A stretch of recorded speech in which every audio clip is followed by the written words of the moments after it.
All right, orange guy here. Commanders, we're going to talk about when to use positive reinforcement, when to use negative reinforcement. Okay, as far as how do you get your crew, how do you get your crew to move forward? How do you get your crew to comply? How do you get there? We want to do things in truthful and honorable ways, but we want our crew to move forward. How do we get there? Okay, fake trust, okay, and pretend things that doesn't work. Don't do that. Don't pretend. Don't pretend. Always stay real. Always stay real. Okay, so I'm gonna tell you a story, right? And then you get better guidelines on what works. Okay, so the story I tell you is I used to have two dogs. Okay, and I did some training with them. Okay, but at one point I would put them out on a running line. Okay, so they're out on line. I clip them to a little rope. Okay, I clip them to a little rope. They stay still in their spot while I'm going out and about in the yard. Well, at one point they just started eating the leash. They eat the line. They just eat it. They say, look, we don't like the rope anymore, and they just ate the rope every time. I put new rope on, they eat the rope. I put new rope, and so on and so forth. They just keep eating the rope. The thing was though, when they would eat the rope, they would stay in the same spot. So this was in alignment with my goals. This was in alignment with my goals, even though it was not specifically as designed. So it was still in alignment with my goals, but it was not as designed. The design was I would clip them on a leash and they would stay in the same spot. But instead they would eat the rope and stay in the same spot. Most of the time. Most of the time. So as far as I was concerned, look, it's in alignment with my goals. Even though they're eating the rope, whatever, it's working. It's working. Now sometimes they would move from that spot. Sometimes they move. They say, like, look, we're gonna start wandering around. Look, that's not gonna work. That's not gonna work. Okay? They were not in compliance with my goals, which again, say getting them to stay in the same spot. Okay, so they got negative reinforcement. Hey, get back over there. Okay, so negative reinforcement. Because they were not in compliance. It was clear where they should be. They were not in that spot. Okay, negative reinforcement. Now at the end, when it was time to unclip the dogs, I would unclip. They would be in the same spot, hopefully. Hopefully. Okay, I would unclip the leash.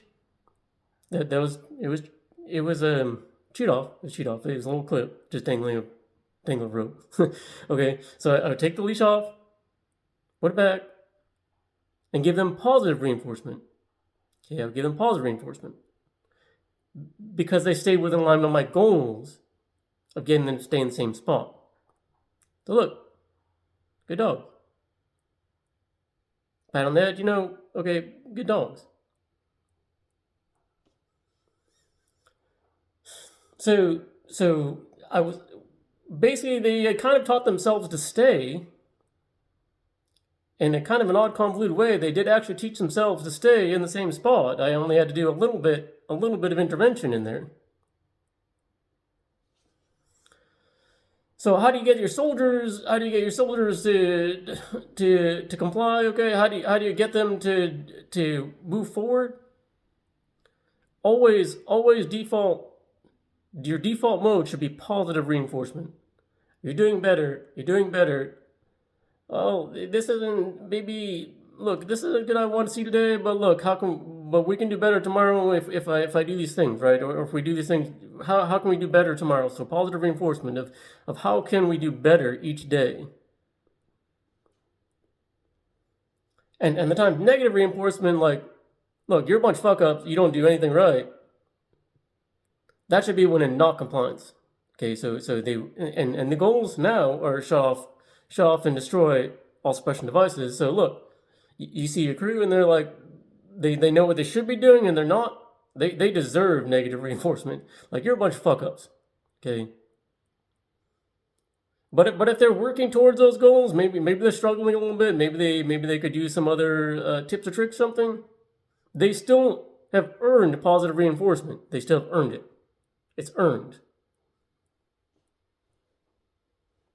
So that's some clues of when to use positive reinforcement, when to use negative reinforcement.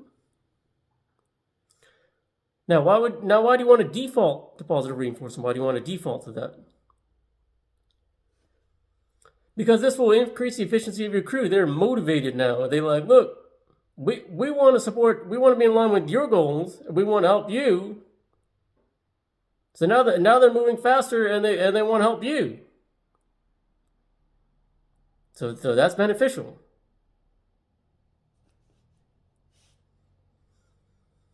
And the other part is in your crew themselves. When you give them positive feedback, okay, when you give them positive reinforcement, it also helps build confidence in your crew. Now confidence in your crew, that's a good thing. Okay, confidence is a mental strength. It's help building their mind. You're making their mindset stronger.